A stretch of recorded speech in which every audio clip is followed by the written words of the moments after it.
Live from Cool Boys Central. You can be the boss down there. I'm boss up here. Hold your dicks and rub your tits. You'll be ice cold. Here come the Cool Boys. Just a young boy. So cool. So cool. So cool. I see cool boys. Are you talking about ass tulips? Oof. Better known as Prolapsed rectum? Yep. Never done it. Fortunately. Come on. I don't even like it in never? porn. It's too much. That's I just feel like, I feel bad for you. That's gonna take a while to go back. Oh, dude, I've in. never seen that in a porn. I've only seen that on Consumption Junction, way back in the day. Google Mike Adriano. He does it every No, day. I'm not gonna Google. No, don't want to ever see that. All right. Well, hey, Felk, what do you got there? I am drinking a martini. Because it's martini night. It's a delicious martini I made. And I'm almost done with it, so I'm going to have to make another drink pretty soon, I guess. And what I'm drinking tonight is a Hell or High watermelon from 21st Amendment. And it's a wheat beer. There's a movie and called it's Hell or High delicious. Water. I have not seen it. It's a nice little summer drink for summertime. It's not. And our special guest, Yes. Andy. Welcome back, Andy. Hi, Thank Andy. you very much. Thank you very much. Good to be back. What are you drinking, Andy? I am drinking an old fashioned. And I was Oh. prepared. I have my whole bar over here. I got my bourbon. I got my bitters. I got my big ass cube that will hopefully last a little while. So I'm just gonna keep going. I'm mixing drinks right here at my desk. So are you going as long as that cube exists? Yeah. So, Nice. yeah, I've been hitting up the old fashions the last couple episodes. I've recently, after rewatching every episode of Mad Men, I rekindled my love for the old fashioned, and I have to ask little old fashioned talk here. If you Google how to make an old fashioned, there's like 3 or 4 different ways. Some people say you muddle some cherries and put some cherry syrup in there. Some people say sugar cubes, throw the bitters on top. I've never of the heard cubes. I've never heard the cherry muddling. Yeah. Never heard muddling. That's how Don makes it in the show. That's how Don makes it in the show twice himself. But some people say for old fashions that you should put some club soda in there. Others just say just a dash of water. No. So I do just a little bit, the smallest amount of simple syrup because No sugar cubes. Sugar cube, that takes forever. You have to have you ever ordered iced tea and you want some sugar in it and you pour the sugar in iced tea and then you fucking start stirring it and you're stirring it for like 400 years and nothing's happening? Wait, you're talking about raw sugar. That's raw sugar. Well, that's any sugar. That's what a sugar cube in is. Iced tea. In an iced tea, if it's a cold drink, the sugar is not melting. So just a little splash of the simple syrup. Oh shit, I don't know if I put it in or not. And then bourbon and bitters. That's it. Bourbon or rye? Hey, Bourbon. Okay. Bourbon. that's how the cool boys drink. Twist of lemon, twist of Old-fashioned. orange, cherry. Yeah, yes. Any of those if I have them. I have cherries in the fridge. If I'm feeling saucy, I'll throw one in, and if I have a lemon or an orange, I will toss it in. Otherwise, just those 3 things. I like the simple. I love cocktails, but I don't like shaking and mixing and stuff like that. I like the simple ingredients. I fully approve of your old-fashioned technique. Yeah. Some people seem to like putting like all kinds of like weird. I like a slice of pineapple in mine. You know, none of that.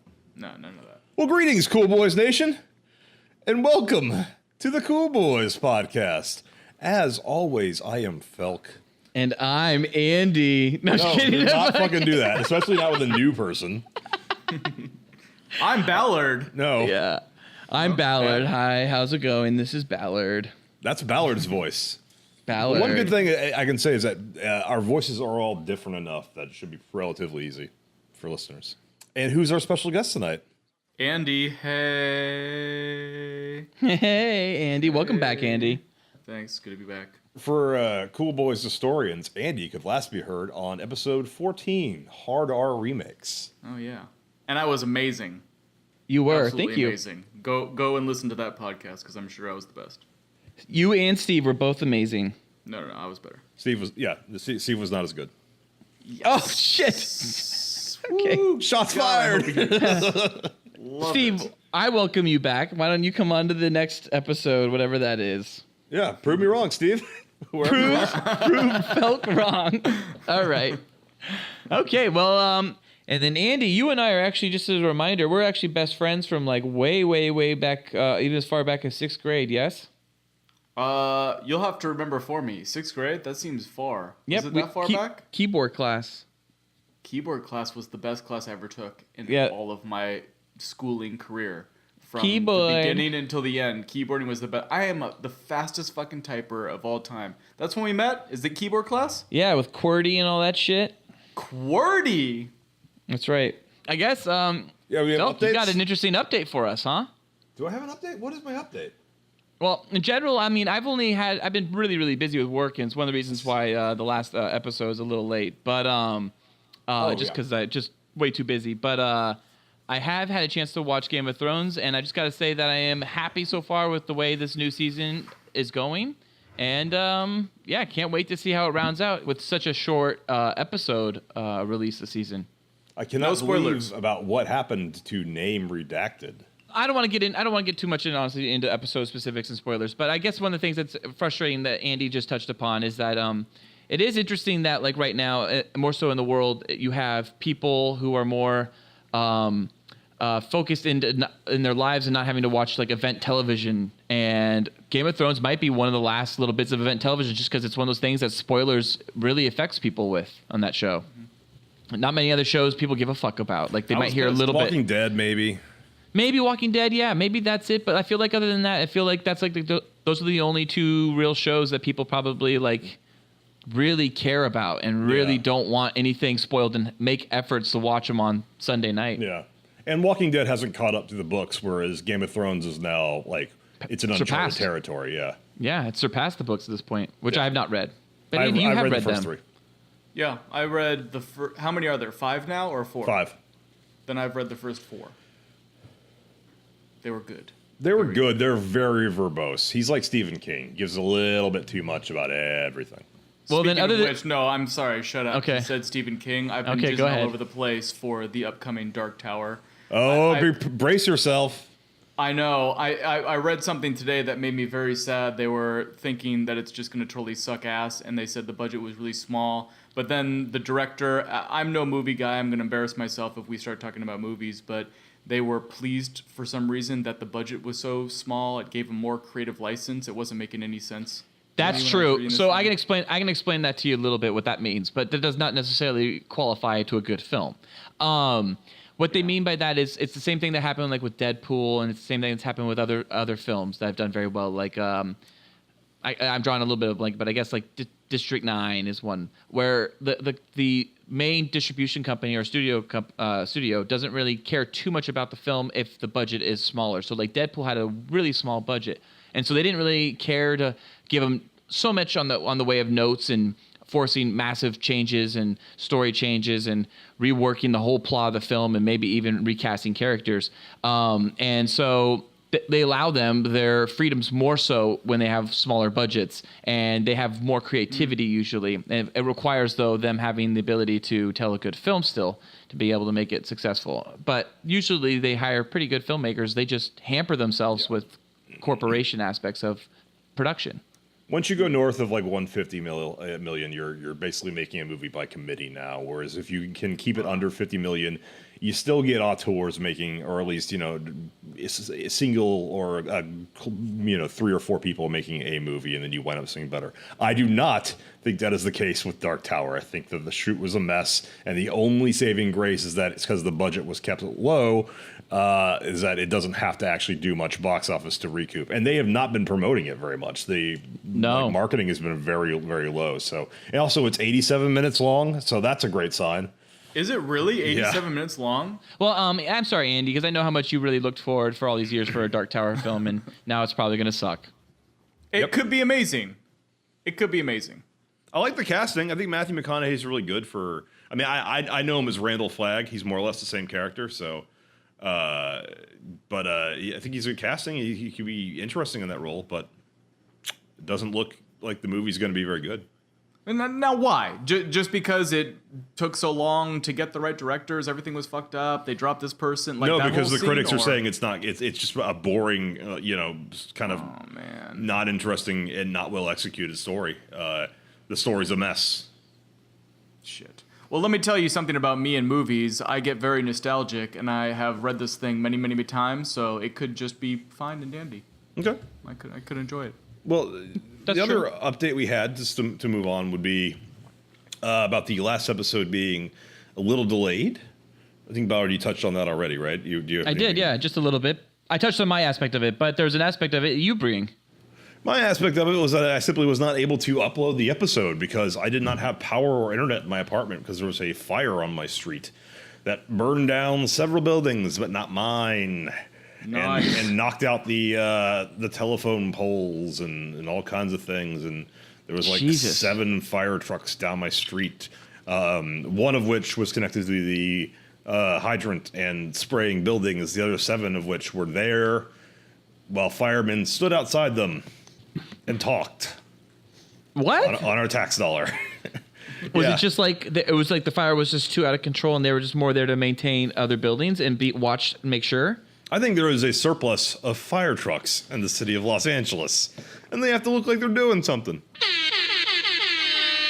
Yeah, because it seemed like one truck was doing all the work, and the others were just there. But I got power now, and we're able to broadcast again, so... Cool Boy Broadcast. Nation is up and running. Yeah. But, yeah, I'm a fire survivor. That I didn't even know about, because I was asleep. Wow. That's crazy. You never woke up at all to it? I woke up to see it in the morning, but obviously the blaze was happening while I was asleep, not Jeez. catching on fire. Do Thankfully, we know the cause?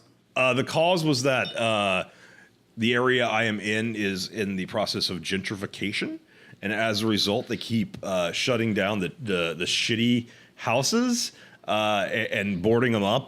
The issue with houses in LA is that like once you shut them down, you have to demolish them immediately because if you don't, guess what happens? The squatters move in, and then you have to go through all kinds of other processes to get them removed. It's a whole thing. So it was for like several months was boarded up, but there was people living inside it, so they couldn't demolish it. And then one night there was a fire. Now maybe the squatters started the fire with their crack bongs. I don't know. This just got racist. No. Crack bombs. I Come on. have no idea. No, it was mostly a white people living in it originally, so I have no idea who was living in there. I just knew Racist. I saw all kinds of tents and sleeping bags in and outside of the house, so clearly there was people living there. And then it caught on fire, and maybe the fire was started by the people living inside it. Maybe it was started by the people who owned it now and were trying to get some development going, jump started there. I don't know. Fires are mysterious. Sometimes they're caused by questionable outside forces that benefit those who have insurance policies. I have no idea what happened. What are you saying? Are you suggesting sabotage right now? Maybe. I have no idea. I don't know any of the facts. This is all speculation. All I know is whoever started the fire, I really wish that he hadn't started a fire big enough to knock out the power lines, because that was really annoying. Yeah, what dick. You guys have amazing movie memories. Who started the fire in Backdraft? What was the... It was Donald Sutherland's character. He was the No, it villain. was not. It was Scott Glenn. Oh no!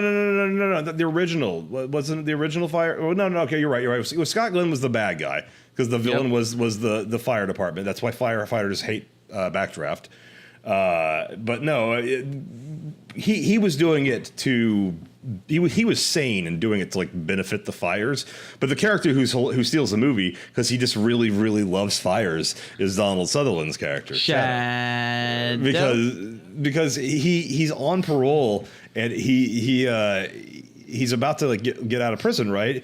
And he fucks it up just because he can't contain talking about how much he loves starting fires. Felk, are we going to talk about Shadow right now without Noli here? We'll put a pin in it and come back to Shadow. No, just Noli. If you're listening to this, Shadow. All right, cool. All right, awesome. Well, Felk, that explains it. So there you go, Cool Boy Nation. Sorry about that. You got your sugar tits. Yeah, it is out, and you'll get a new episode. This episode, whenever we release it. What does sugar tits have to do with anything? That's the name of our Mel Gibson episode. Yeah, because Mel Gibson said, "Hey, what do you think you're looking at, sugar tits?"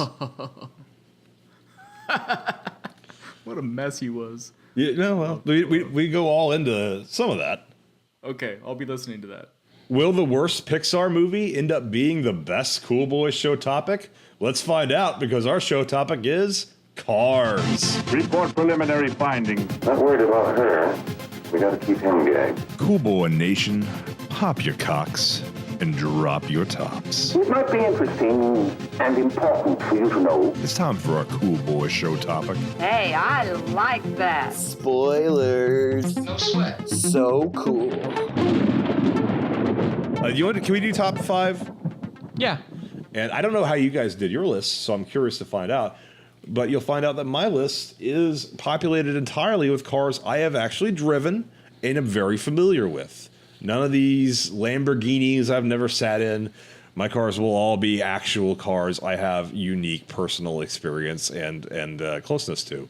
And also, I'm only picking make and model. I will give a year that I find the best of each car, but in general, I'm just saying the actual car and all its history involved throughout its entire production.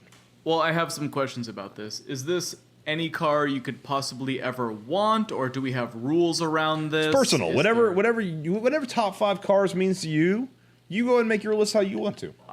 I'm doing my list based on what I can afford, and knowing that eventually, maybe in the next year or two, I'd like to buy a car. So I'm only going to do my list based on what I might buy in the next year or two. All right, well, that's interesting, Andy. And I guess my list is going to not be based off of cars I've driven necessarily, or off of cars I can afford. My list is just going to be literally off of just cars. just a random cars list. in general. So to start off, my number 5 is the Model S Tesla. I think it is by far the best golf cart ever made. Because cars run on gasoline.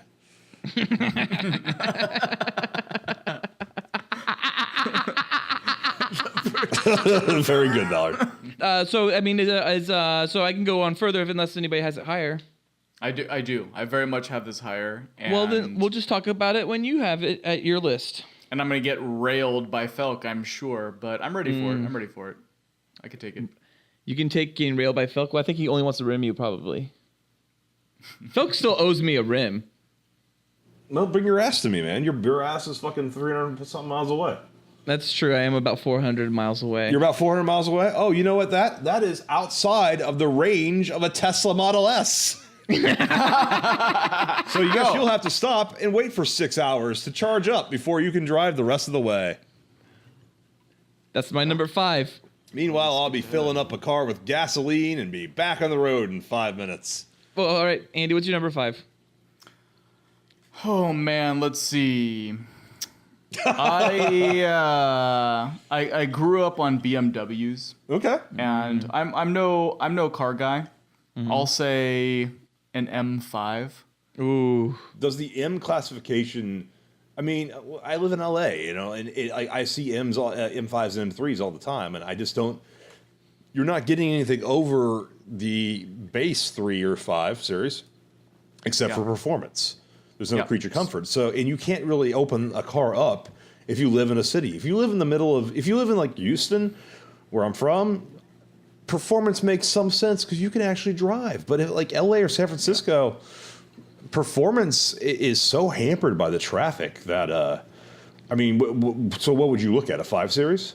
Just like a 540? Yeah, probably a 5 Series. I mean, listen, I drive forever? to work. I have my dog. I like 5 is enough. 4. I like it because 5 isn't as big as the 7. It's not as small as the 3. It's perfect. Okay. I want 4 doors. Oh, really? Everything that's on my list will have 4 doors. I'm not a Sportster type thing. So a 5 something, like a 535 or I don't know what. And in terms of year, the newest. Whatever's the newest. With the fanciest, newest shit. Okay. Yep. That's a solid car. I mean, it's definitely a sedan. It's definitely a family car, kind of. Everything is like that is going to be on my list. Maybe I'll do some throwbacks to, I might That's good. change I'm up. fine with that. Don't worry about it. Don't feel pressure about don't changing know. your list. No, Okay, don't. Yeah, okay. don't. Your list should Your be list true is to your you. list. Yeah, your list should be true to you. All right, Felk, what's your number 5? Well, so spoilers for my list, but not going to be a lot of 4 doors on mine. My number 5 is the Mazda RX-7. 7. Yes. You know what's special about the RX-7 that makes it different from pretty much every car you can buy for the last 50 years, except the Mazda RX-8? It's got more engine. It's got less engine. It's got a Wankel engine. It's got a rotary engine. Most cars have these things called pistons, usually 4 or 6 or 8 or 12. But the RX-7 said, what about a spinning triangle? And that's what it has. That's what the rotary engine is. It is a fucking spinning triangle. It doesn't have strokes. It's just constant. It's just like a constant force fury. And it was my dad's midlife crisis car, which makes it the first car I technically drove. Getting to steer it in a lap. So I only technically drove one as a kid. I drove RX-8s, test driving those quite a bit though, which is similar. But I mean, it's a very that rotary is. Have you seen the RX-7? Like Google the '99 RX-7. If you're not familiar, kids today, from the first Fast and the Furious, it is Dom's car from the Fast and the Furious, the original. Although most likely he had a very common modification for RX-7s, which is where you put an LS engine in it, which is the Chevy, the Corvette engine basically. It can be dropped in there because the thing about Wankel engines is that they don't last forever because it is basically a spinning triangle that gets powered by the strokes. So the edges of the triangle start to wear off a little bit, and then it starts losing horsepower, and it just has a very fast drop off at a certain point, as opposed to like that gradual 2 horsepower a year that most cars do. So they don't last too much, and heat's a major issue. So most RX-7s you'll still see on the road probably have V6s or V8s dropped into them just to keep them running. So it's mostly just the body of the car as is. But I think it is a beautiful car. It is the last car that had pop-up headlights still in production. It looks like a civilized Dodge Viper if you tamed it and made it something beautiful. And the fact that it is truly unique amongst all cars out there by just being completely different. It is the 1984 Macintosh. It is the Beta. It is the Laserdisc. It is the alternative to cars, but it still, of course, runs on gasoline. So it's still a car. We'll talk more about Teslas a little bit later. It looks like kind of a tricked out Miata. I think you have a Mazda thing, yeah? Yeah. So, you don't know that about me. I'm like Mr. Miata.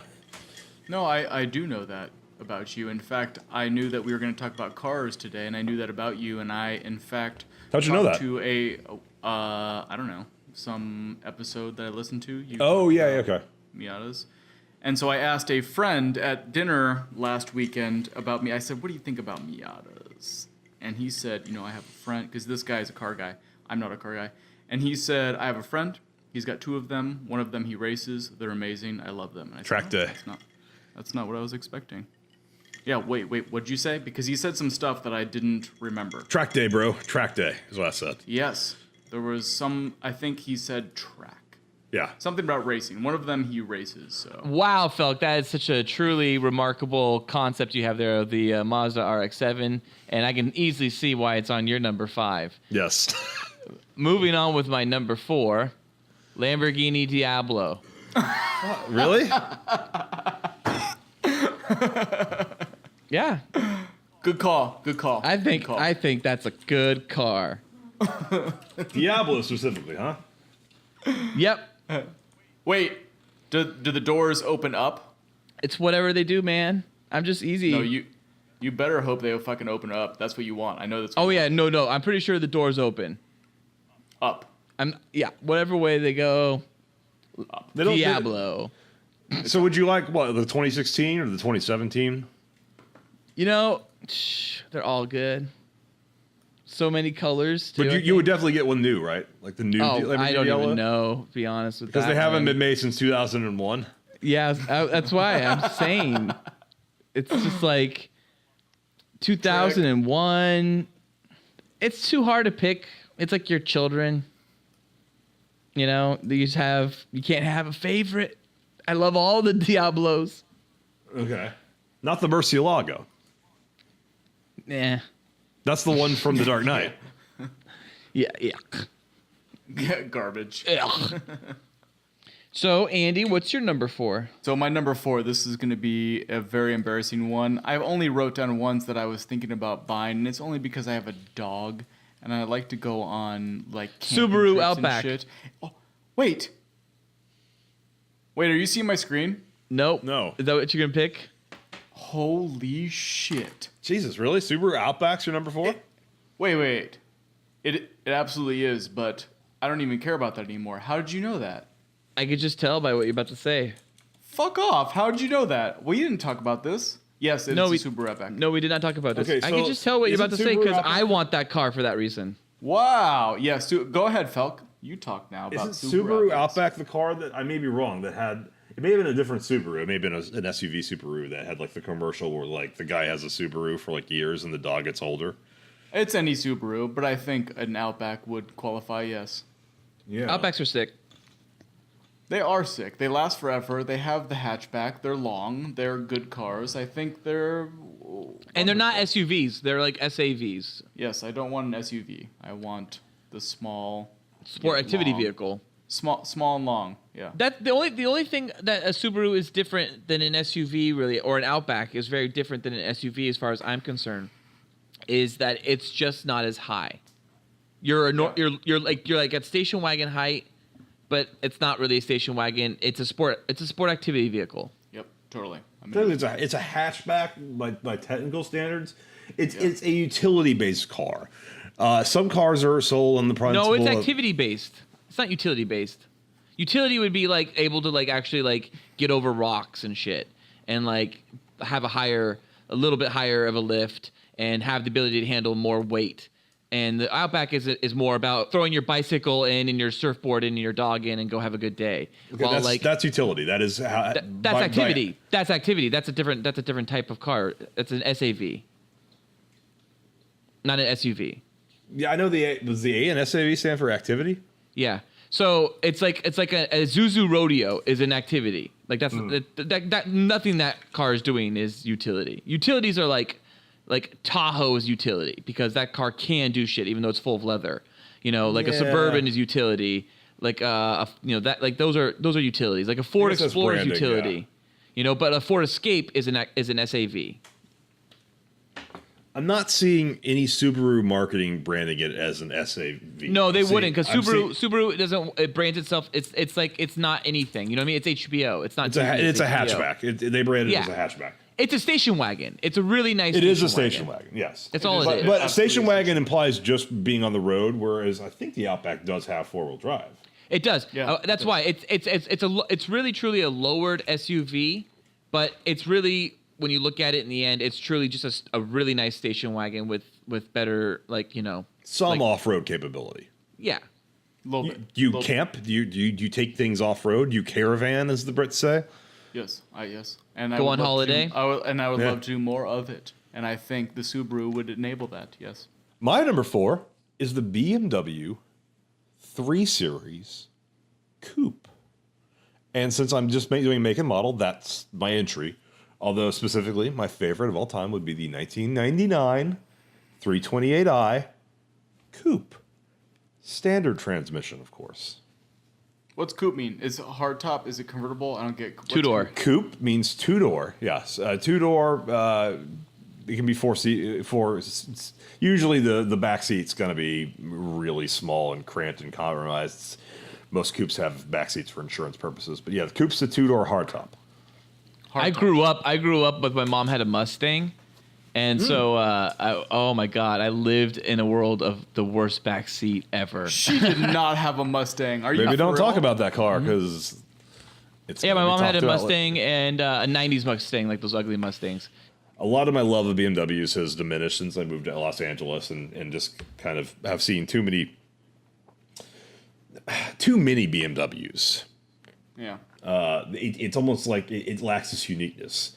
Where I came from, Houston, BMWs were rare. People bought Lexuses. They bought Toyota is brand new rather than buying used BMWs a few years back, which like I would see like, oh, you would much rather have a 5-year-old BMW with 50,000 miles on it than a brand new Corolla of the same price.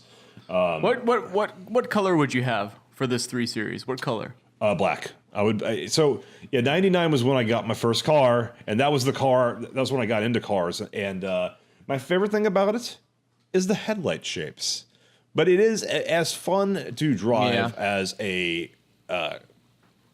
hard top can be, basically. Wow, Felk, that's a lot of great insight on the 3 Series BMW. I feel like I know that car better now, having talked to you about it. Well, moving on to my number 3, Ferrari Testarossa. Oh, fuck off. No, give me your real number 3. What's your real number 3? Good call. That is my number 3. Mm-hmm. The 1981 specifically? Love them all. Okay. Every version of that make and model. Ballard, take it to movies. Is it like from The Rock? Is it from Ferris Bueller? No, it's not in either one of those films. Well, I know. I don't know what a Ferrari Testarossa. It's definitely not the one from Ferris Bueller. I can't think of a single film that Ferrari Testarosa's in. Oh, you do know Testarossa then. Maybe Beverly Hills Cop? Is it in that? Nope. What? Seriously, is there a film? I don't think I've ever seen it in a Yes, film. there is a TV show that is heavily associated with. Let me guess. Is it Miami Vice? Don't you dare retcon that so that you knew it the I'm so lucky. Somebody once said Magnum PI, but it was not the car from Magnum PI. Anyways, so Andy, what's your number 3? But seriously, we're not going to talk. You don't have anything more to add? I think it's such a cool car. Hated by Enzo Ferrari, I believe. Immensely. Was it really? It was the first because it was the car designed to cash on the image that Ferrari had started to cultivate, where rich people were buying it to show, look how much fucking money I have, look how fucking powerful and important I am. I can drive a Ferrari. I can afford to drive a Ferrari. Enzo Ferrari never wanted that. He saw these as track cars. He saw these as performance cars people would buy specifically to take on the track, to race, to drive. And when he saw rich people starting to buy them and drive them in traffic and drive them around cities, it was like, this is bad. This is the opposite of what I want. And the Ferrari Testarossa, which came out in 84 to 1996. Yeah, but come on, that car, the Testarossa looks sick with its sleek lines, and it's like fucking like the way it does that the door with the black lines. Oh my god! So put a 4-cylinder in it. Put a 4-cylinder in it and let it serve its purpose, because its purpose was never performance. And you can look at the fucking, just right at the fucking engine. It's beautiful. It's like it's that great fucking line in Dawn of the Dead where I can't remember. I never can remember any of the characters' names from Dawn of the Dead, so forgive me. I'm just going to say the black SWAT guy, because there's 2 SWAT guys, one's white, one black. The black SWAT guy is in the gun store. God, you're so racist. And he holds up he has that one gun. This is in Dawn of the Dead, where like it's just like has like a super powerful scope on it, and it's like the best gun you can see. It's like it's the pity. It's pitiful. The only person who could afford this is the rich dentist, who will never know how to use it. That's what the Ferrari Testarossa is. It's true. It's true, but it's a beautiful looking car. I've always loved the design. Yep. It's great for having on your wall. A poster of it on your wall in college, and being like, man, that's why I'm studying finance. But I didn't do that. I studied film. And had so you put on there a 61 California Ferrari or whatever it is? No, I had a picture of Britney Spears. Andy, number 3. So the last one I did was a Subaru Outback. I like this hatchback situation. And again, my list is all about moving into what I can actually purchase and what I might be able to own. And this is going to be embarrassing, and I kind of want to give it up. I don't want Felk to make fun of me a lot, but it's okay. Just in the last month, I've been looking at these hatchbacks that Lexus has that are hybrids, because I've been looking at hybrids. I don't know what the model is. I have zero clue what it is, but it is a Lexus. It is a hybrid. It is a hatchback. And I like it in white. White? Really? Why white? I don't know. It's really fucking hot right now in the Bay Area. So yeah, I but think I'm white's just a bad thinking white. color though for a car. Why? 'Cause it shows up I dirt. disagree. Yeah, I had a white car. You have to and- wash it more. You have to be more careful with it. But when you do keep it clean, white cars can look quite beautiful. I love. A Yeah, white but car. just go with a light gray, like a really light gray. Okay. Yeah, I can do it like Because that. then it hides the dirt better and the scratches in your dings or whatever. Okay, I'm cool with that. Yeah, I'll take a light gray Lexus hatchback hybrid. I don't know what the model is. Newest one. You're talking about the Lexus CT 200H. Lexus. Okay, hold on. Lexus CT. What? It's not available yet. You can buy it if you're Japanese in Japan, but it is coming to. If you're Japanese into Japan. I might have some Well, Japanese blood. I guess if you're just in Japan. I might have some Japanese blood. Yes, that one. That one that you're looking at. Yep, that's the one I want. Mm-hmm. Yes, please. It's billed as a premium sport compact hatchback. Goddamn right. And I can't. I have to say I don't know enough about this car to talk shit about it. So you're all Well, good. you can talk shit about just it being a hybrid or a hatchback. Why Go do you ahead. have to talk shit about it? Why can't you actually like talk No, he about does. like He has to. He has to. Yeah, and I'm not going to talk shit about hybrids at all, except for Priuses. Because if anyone mentions a Prius, I'll talk shit about that. Oh fuck. Prius? But no, I mean they're supercar hybrids. See, hybrid technology is fucking legit. My concern about fully electric cars is the bullshit 6 hours to charge, low range, all that stuff. A hybrid, you don't have any of those problems. A hybrid, you always have. You pull over, you get gasoline, and you run your car. So this car looks legit. I Lexuses are cars that I have nothing ever bad to say about. Dang. Cool. I like hybrids in general too. I think it's smart to be a hybrid right now. Lexus is like the only company that I think has never fucking made a bad car. Yeah, they're all good. Those grills look dope. I've warmed up to the grill. You familiar with the LFA?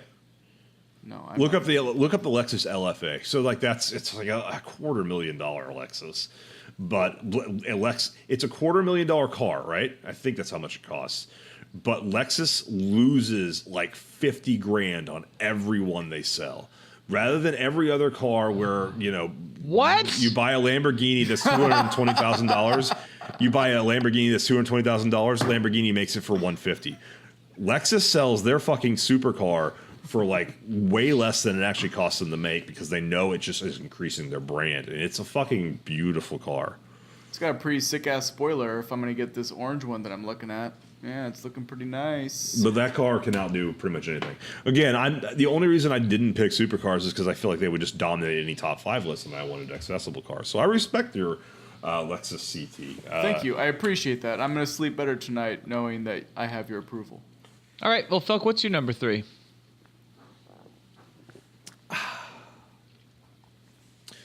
You guys remember a little film called GoldenEye?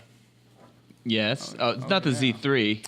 My number 3, fittingly, Oh my god. is the BMW Z3 Roadster. No way! My mom had fuck. a boyfriend that drove that car. Was he nice? I've actually been in that car. I've driven that car many times. I Is almost that really? got one. Is that really? Do you That's really a like that horrible car. car? I feel like it's so gay. Does it have gills on the side? Is that the one with the gills? It has vents that could be confused as gills. Yes, I do confuse them as gills. The thing is ridiculous Okay. looking. It looks like it's a ripoff of the James Shelby Cobra. Bond. It's just one of his. It's like the worst James Bond car. Really? The 740. think He so. drove a 740 IL in the next one. That's a fucking rich dentist car. I know, but he loves it, and he does such a good job with it. And a sweet remote. Yeah. Well, Yeah, the it's sweet the remote. Z3 doesn't actually do anything in the movie, and he drives it once. Felk, the one in the 7 that he drives in Tomorrow Never Dies, he lays across the back seat comfortably driving the car because that's how big the back seat is. He does. It's very nice. It's Okay, very nice. but it's a very nice sedan. Without any question. But the Z3, nothing. They don't all do right. anything with it. Well, all right, fucking. He drives it in Cuba for a second. Yeah, if you want, you can swap out the Z3 for the 750. We'll accept that. The car from Tomorrow Never Dies is a 740 IL. The car from under the 740i. So all right. I'm not basing my love of the BMW Z3 based on GoldenEye. You goddamn. That's how you started it. You know exactly what car is going to be my number one. There's not going to be any fucking surprises when I say what my number one. Oh, car so is. you're just slowly teasing me. I'm slowly teasing you into. There is one. If the best car of all time is what my number one is going to be, my number three is the closest thing to achieving what my number one did, which is creating an affordable 2-seat roadster that is fun to drive in a city. If you could only get up to 45 miles an hour, because that's what the realities of traffic are, but you get to take turns a little tight and you get to take little curvy roads a little tight, then the BMW Z3 Roadster, I almost said 740IL, the Z3 Roadster is as fun of car as you can possibly drive in an urban environment. And I am specifically, I'll go ahead and specifically say the 99 3.0i because that's the biggest engine. But you don't really need a big engine. It has an inline six.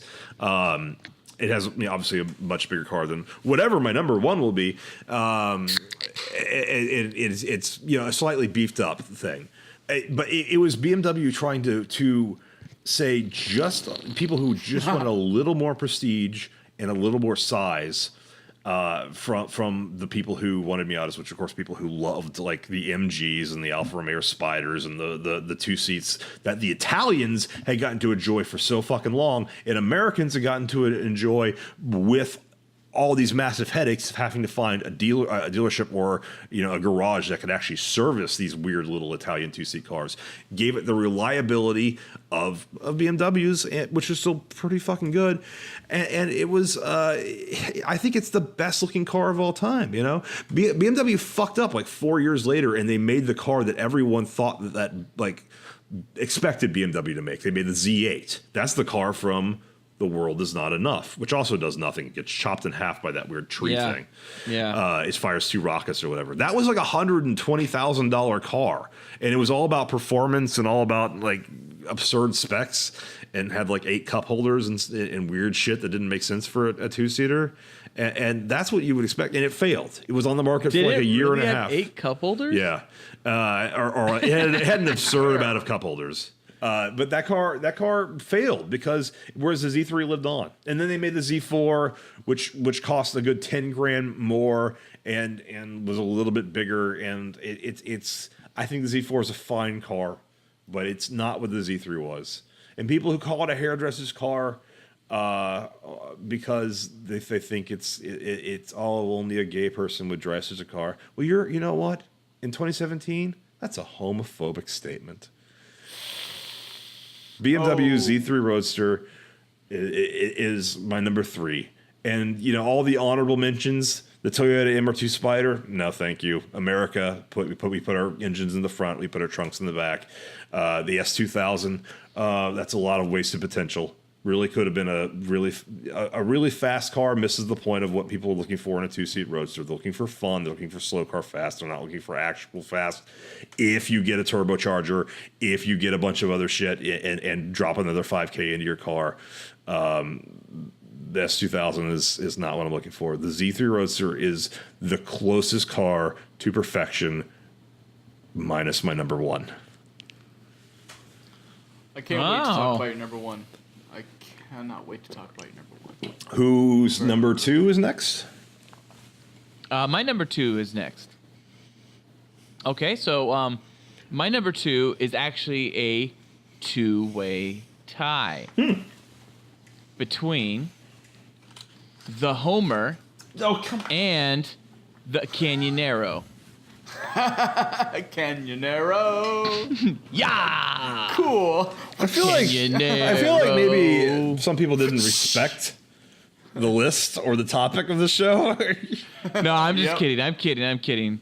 That's not my number 2. It's not a 2-way tie between Canyonero and the Homer. I do real fast though. I do want to say the Canyonero episode is that's like one of the last good, really great episodes of The Simpsons. Yeah, and it's mainly good if you rewatch it because of the way it ends strong with that Canyonero commercial. The Canyonero drives through that American flag and sets it on fire.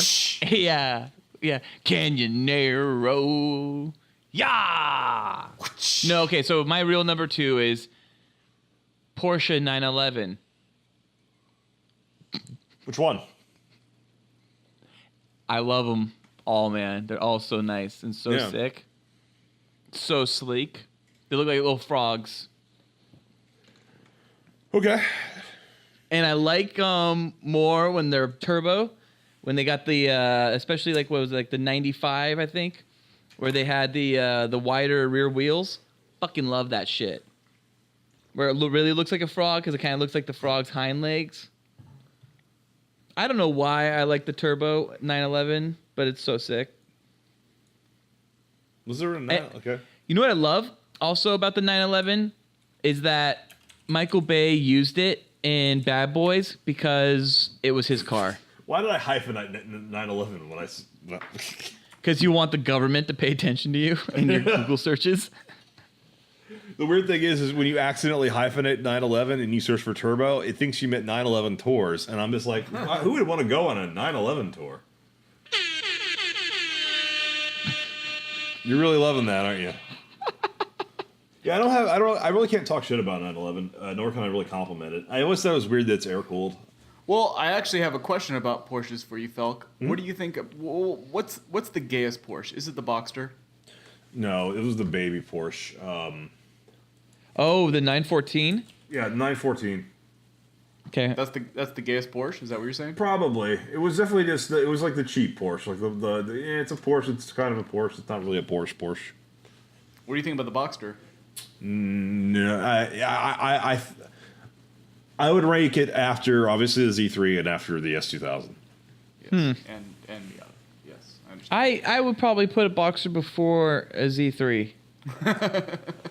Really? Yeah, I think I probably would actually. Like those Frunks? Like those what? Frunks. Oh, front trunks. Yeah. I don't mind them. The Boxster aggravates me. I don't know what it is about it, but I hate it. Every time I see it, I hate it. Boxster's low. I would say like Z3 is the best, followed by the S2000. Maybe the S2000. Either the S2000 or fuck. I just was about to say it. Well, I cannot ever drive a Z3 because I cannot drive or want to drive or own a car that man who fucking drove. So I have to go Boxster. That's a very specific reason. Don't go Boxster.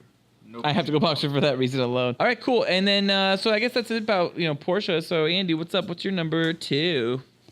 Is it my number 2? Number 2. Yeah. It's an Audi, and I need help because I can't figure out which one it is. Audi TT. It's certainly not a hatchback. I love Audis very much. The back. It's all about the back. There's a back that swoops out, and there's a back that's rounded. That's the Audi TT. I like the round. No. I don't want a small little car like you like. I'm not into the small car. I want 4 doors. It's an A6 or A4 or some shit. There's no A6. That. It's either the A4 or the A7. I don't want one that swoop. It kind of has a spoilery type like swoop in the back. I don't like that. I don't like the back that has the swoop. I like a rounded ass. The sedan for the 94 to 2001 had the swoop that I think you're referring to. The modern ones are kind of curved. It's just kind of rounded. All the modern Audis kind of take inspiration from the TT in their styling. Well, that sucks. What's not really. I think the TT's a pretty cool car. Nah, I'm not into the Audi. What's a good Audi? Yeah, you know what? I take the TT over a Boxster and Z3. Well, sure, I would do that as well. I just don't like the way that Boxster is dumb as fuck. I just don't like the fact that the TTs like looks the same from the front and the back. It looks like it's coming and going at the same time. But I think the TT is a good car. I think it's dumb that it's named just for a motorcycle race, but the TT is okay. It looks way better as a convertible than it does as a coupe. Because as a coupe, it's just like it's unidirectional. Oh, and I should say about the Z3. When I say the fucking Z3, I am referring to a standard because the automatic sucked. The automatic is like famously like has like the worst gearbox ever. Where like you could. I mean, as I believe James May said, you could fit another gearbox in the gearbox, and the coupe is one of the ugliest cars ever made. It looks like a shoe. Z3 I coupe. hate the Z3. The coupe? I'm sorry. I'm looking at all the Z3s. The Z3 coupe looks They horrible. bother me so much. I think the Z3 convertible is beautiful. Another shitty thing about the Z3 is the fact that it had a plastic back. It was kind of weird. They still had plastic in an upscale car, but whatever. Well, anyways, Andy. So what was Andy's? He liked the S4, S8. Some Audi. A4. I don't know. It's got a rounded ass. I believe it's the A4 you're talking about. Yeah, I think it is. Too. I like A4s. I like A4s. They're nice looking It's cars. I like basically the S8. yeah, it's basically the 3 Series. It's very similar. I grew up with a Buick Park Avenue, and so for me, like, I love big cars, and so like the S8 to me is just like huge. The 7 Series BMWs are huge, but I love them. I don't think Can't there's. help it. I don't think there is an S8. Oh, yeah, there's yeah. an S8. It's There's an S8. 2017. That's Yeah, it dates wow. further back than 2017, by the way. The S8s are 2017 model is old. 115,000. Wow, that is. It's a nice car. It's a beautiful car. Yeah, no, it's definitely. I would honestly, I like the 7 Series a lot, but if I were to ever go with a luxury sedan like that, I would go with the S8 because I just feel, I don't know, I just like how you don't see Audis as much, and I like Audi a lot. All right, well, that's great number 2, Andy, and then I've been growing. I got a lot of insight from your Audi option, the random potential Audi that you saw at one point you liked that wasn't the other one that had the swooped back. So that was great. Yes. Good. So I'm moving glad. on, let's get to Felk's number 2. My number 2 is probably going to be the next car I purchase. It is America. Chevrolet. No. Then it's The not America. American car. The Ford Mustang. And people talk shit the about Mustang Mustangs. was designed for women. No, it was not designed for women. That's a misnomer. It was designed for women. Okay, the SN95 was designed to be more accommodating to women because women The were original starting to buy Mustang them. was designed for women. No, not the first Mustang was not designed The for first women. Mustang was designed for women. It was a woman's car. It was the answer to the Camaro. It was the answer to the Pontiac. It was the answer to all these other things. It was the woman's version of that car. That's why they put the gas tank behind the rear seat, because they didn't give a fuck about women, and they didn't care if the fucking car exploded on impact from They were a trying to rear-end kill collision. women? And that's what happened. So a lot of rear-end collisions would happen, and the whole back seat, babies included in their seats. Or back then, babies would usually just be lying across the back seat with a seatbelt on them, and they would just catch on fire, and the whole fucking car would burn because it was a poor fucking design because they didn't care because it was designed for women. The Mustang was built originally for women. Well, are you saying that it was originally built to kill women or No, for women? they just didn't care about women, so they put a faulty design in it. It was originally built to kill women, is what you're saying. No, I'm saying it was built for women, and Ford, they had a Ford faulty was trying to design kill 'cause off they didn't give a all the fuck about women with their Ford, with their Mustang. Fun fact from this episode, Ballard thinks that something being for women makes it inferior. No, my mom drove the car. I just hate the car. You hate Mustangs, huh? No, I don't hate all Mustangs, but there are lots of Mustangs I don't like. Mustangs, yes. I never said Mustangs were the most masculine car because we're going to get to my number 1 pretty soon. Masculinity is not the key here. The key thing about the Mustang that I love is the Americana of it, that you would feel like you were driving a car that was created. What And is what for era of Mustang? You don't even have to give me an actual brand. we Like need the to know 80, the 70, year. 60, Okay. like the 90, you like the aughts? You want me to rank all generations? No, you don't have to rank No. them, but which one do you like? Well, before you start, because I'm pretty sure, Felk, you said it's the next car that I will buy. So Yes. what is the next car that you will buy? I'm probably going to buy the new one. Yeah, the 6th gen. The earliest 6th gen, which is 2015 or maybe a 2016. Those are great looking cars, honestly. I have one. I The have new one ones question look about it. very. You have a Mustang? No. I have one question about the Mustang Oh. that you're going to buy. When you put your left blinker on, does it go doot doot doot? You know, like when it kind of like fades in. The sequential Mustang started with the SNs, so the SN95. So yeah, it would. I'm not buying a classic Mustang. I mean, the best Mustang would be the '69 Shelby GT 500 KR. That's the best Mustang they've ever made. Is that Eleanor? Is that Eleanor? Yeah, that is Eleanor. Yeah. No, that's Eleanor. It's Eleanor. That's Eleanor, yeah, It's that not a is Eleanor, 69, yeah. I don't think. But the worst Mustang ever of all time would have been like the '76 Mustang. The '74 to '78 era, the 2nd gen, was the year the Mustang fucked up. And because of the gas crisis, so nobody thought that anybody would want like the big ass 5-liter V8, so they gave it like an anemic V8, and they built it on a Pinto base, and they had that weird like 15-degree slope on the back, and it was cheaply made. It didn't have any kind of performance, and it was pretty much everyone who cares about Mustangs in regards to second gen is the worst. And so technically, the fourth gen refers both to the SN95, I believe, and that weird angular one that looked like an SN95, but also with like really sharp. That was when like Ford was letting the people who designed the Ford Focus fucking design, or no, the new Ford Taurus design everything, and it kind of fucked it up. And then they came back in 2005 and had the Mustang with the fifth gen that looked like the first generation of Mustang, and was like this classic car, and that one's beautiful. But then now the sixth gen, which we're currently in, is the one that was designed by the same guy who designed the DBS, the Aston Martin DBS. It's in Casino Royale, and it looks fucking like kind of like an Aston Martin, but still with the Mustang trade. And that's the one I want. That's the one I feel like is the closest I'll ever get to driving around in an Aston Martin, but still driving in an American-made car, because that does have value to me. Cool. Yeah. Despite the fact that I have exclusively German and Japanese cars on my list, except for the Mustang. Yeah, well, you got something American in there. That's good on you. All right, so I guess, are we moving into number one? Sure. All right, cue the music. T-minus, cool boys, and counting. 3, 2, 1. Number one. Okay, well, let's get into my number one. My number one is 1978 Volvo 242 DL. Diesel? Nope. DL was just the something on it. I don't know. Say it again? It mainly meant that it was two-door, I think. But that's what the 2 was. So the 2-4 was a series, and then the 2 on the other end meant two-door, and it was a two-door, and it was my first car. And it was a great car, and I paid for it with my very first job ever in junior year of high school.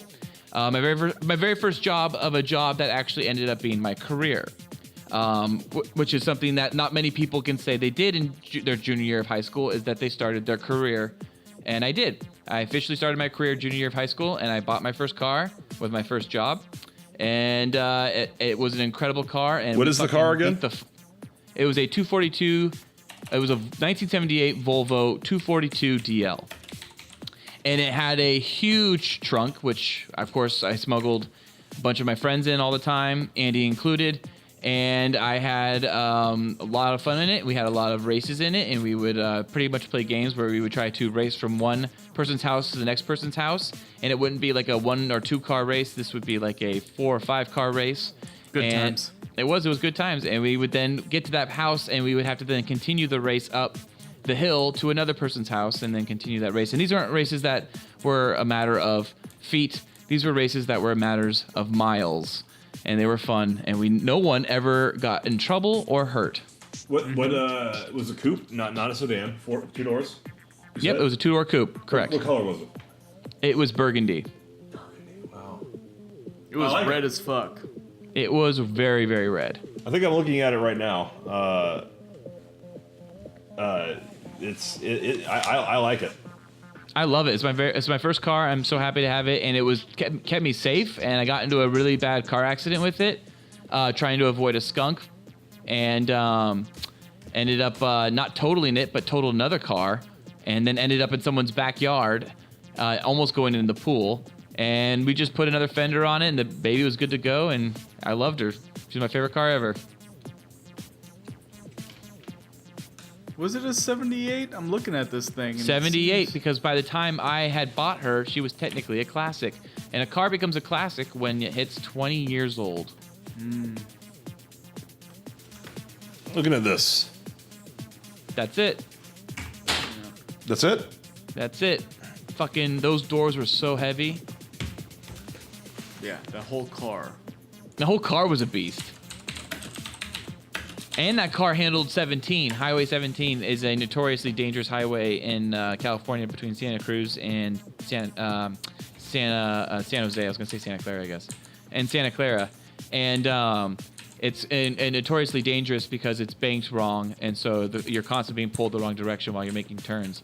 That car weighed so fucking much because that was a real true Volvo 1-ton car that it just hugged those turns that it should not have been hugging. I like it. I have to say, I think it's cool. I don't know what else to say, but are you familiar with the 67 P1800? No. Look up the Volvo P1800 or P1800. I believe it's P1800. Oh yeah, that's super cool. Yeah, so like that what you showed me is just kind of like the 10 years later version of that, I think, because they discontinued that in the 70s.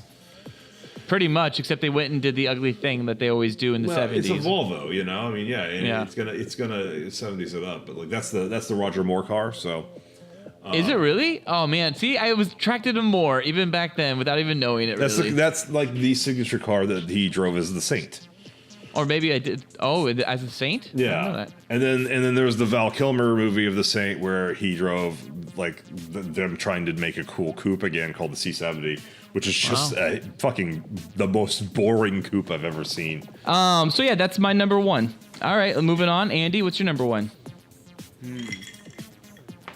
My number one, I'm scared about, but it's gonna be the next car I buy, I'm sure, and it is a Tesla. And I know, Felk, you're gonna rail it. Oh shit, my number 5 is your number 1? Yeah, it is. Wow, it was really higher up on your list, wasn't it? I'm only going, yes, very much higher. At the top, in fact. Based on me buying this car. I don't know if it's gonna be, it'll probably be the Model, 3? Is that the next one they're coming out with? The cheaper version that's fully electric.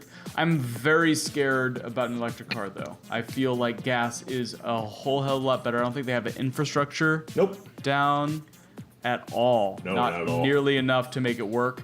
And what happens if I run out of the juice? Is there a like portable battery thing I can carry around with me that'll give me an extra hour? I have no idea. Maybe someday there will be, but like a gas can, but I mean, not now, so therefore what are you gonna do?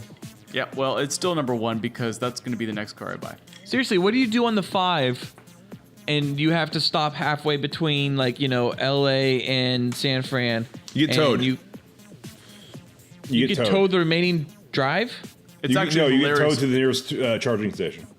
Yeah, But here, then here, but then how here long in are you- Silicon Valley, you see it all the time. You're driving up the 101 here in the Bay Area, and you see a Tesla on the back of a tow truck. Yep. Now, these people have either, like, great AAA, which I do, or they have a lot of money to spend. Or they're idiots and they forget to charge their car. Or I feel like those idiots are also probably incredibly brilliant in other areas like engineering, like software engineering. They give you a lot of warnings and a lot of information on how much battery your car has left. The problem is that it's always lacking of what you want to do. It's never quite enough. You need to go. You didn't charge it long enough. So people think, I'll push it. I can make it.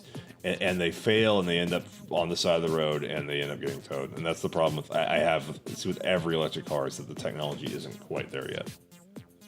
It's close. It's getting there. I drive 20 minutes to and from work every single day. That's what a Tesla's for.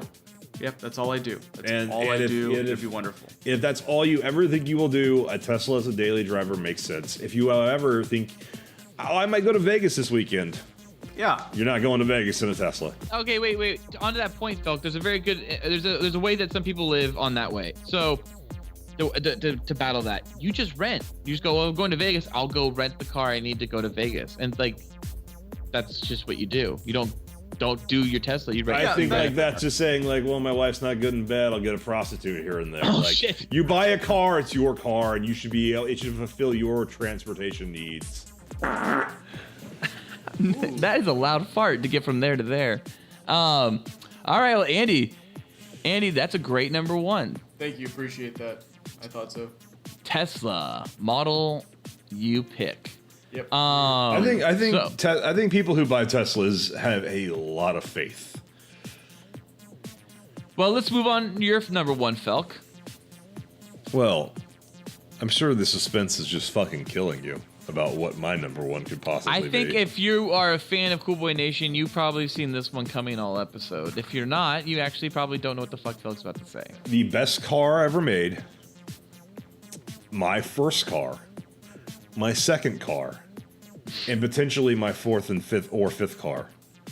Wow. The Mazda MX-5, known in the United States of America as the Miata, German for gift. Oh, really? Yes. A 2-seat convertible roadster, and I want to stress that again, convertible, soft top, none of this hard top bullshit. 2 seats is all you need. If you think, oh, I need a back seat because I have a baby, simple solution. Don't have a baby. So you can enjoy a Miata. It is the first car I drove and immediately loved it. Well, not the first car I drove, first car I owned. And it was a pass down from a family car that I wanted more than anything, and I had to fight tooth and nail for a year to convince a concerned parent that it was not, in fact, an unsafe death trap. The MX-5, that was the car that you had, not some other Miata? I had the MX-5 is all Miatas. That's just what it's called in everywhere else in the world. It's just called the Miata in North America. Oh, because I just typed in MX-5 and it looks much cooler than I had Miata in my head. I had Miata as kind of a gay ass. You're looking at a Miata if you're looking at an MX-5. The MX-5 just means Miata. What does it look like? Is it all fucking sharp and angular, kind of look like a Z4? That's probably the ND. That's probably the 4th gen you're looking at. Yeah, it is. The grill looks dope. Yeah. You were looking at the current Miata. The one that came out in 2016, and I almost went out and just bought it, even though it didn't make any fucking sense. I think that the new one, it does take design cues from the BMW Z4. It's more angular. It's got angry headlights. It's got those like little sharp headlights. Yeah. It doesn't have gills though. Thank God it got rid of those gills. Those It never had gills. That's the Z3. Fucking stupid. Yeah, I know. Z3 is dumb as hell because of the gills. Yeah. Okay. Well, no, the Miata never had gills. So there's been 4 generations of Miatas. The first one had the pop-up headlights. So if you see one that has pop-up headlights, that's the first one I owned. I owned it for a year, and unfortunately was a lemon that was bought very cheap to replace. I've had basically 3 Miatas in my life, two NAs, 2 first gens, and then one got totaled, and I barely got to. I learned to drive on it, but then I got another one. It ended up being like a lemon that had like severe water damage, not the car's fault, and I worked summers and managed to get a NB, the 2nd generation, which is my favorite. So my favorite Miata is, of course, the 2001 NB. 2nd gen. Look up Miata NB. That's the one you're probably the most familiar with when you see Miatas. Then there was the 3rd gen, which kind of takes design cues from the Mazda RX-8 and had these weird like rims around the tires, and the NC was the one they tried to sell up market to try and compete with the Z4. That's the one I think that Nolan drove. It's the heaviest Miata. It has almost the least body roll. It's the one where they put a retractable hardtop in it, making most the car, angular, right? Yeah, and retractable hardtop means the thing weighed so much that it took out like the fun to drive aspect of it. The essence of the Miata is what's called slow car fast. It has nothing to do with the actual, meaning how fast you feel like you're going in a car has nothing to do with the actual speed of the car. You could be driving 110 miles an hour, on the I-15 or whatever, and if you're in a sedan, it doesn't feel like you're going very fast. It just, it feels like you're just cruising. But you could be going 20 miles an hour in a fucking go-kart, and you feel like, holy shit, everything's flying around me, because it's about G's. It's about G's breeze you're experiencing, and that's the idea of what the Miata is. When how fast you can take a turn, how fast you can take a swerve, how much body roll, how much you're actually feeling the roll of the car. All these things culminate in you feeling connected to the vehicle and feeling like you're experiencing driving as opposed to you're experiencing speed. Speed is anemic. Speed is a technicality. Speed is a spec.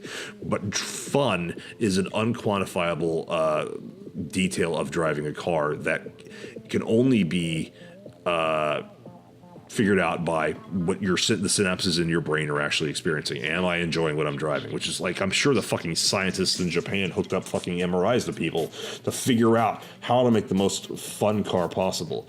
The Miata is based on the 60s car from The Graduate, which is fucking, I think, Alfa Romeo. I don't even remember. I think, yeah. Really unreliable ass two-seat roadsters. But it made that with the reliability that you would expect from a Mazda, the reliability you would expect from like a Camry from Toyota, Japanese machine-made reliability.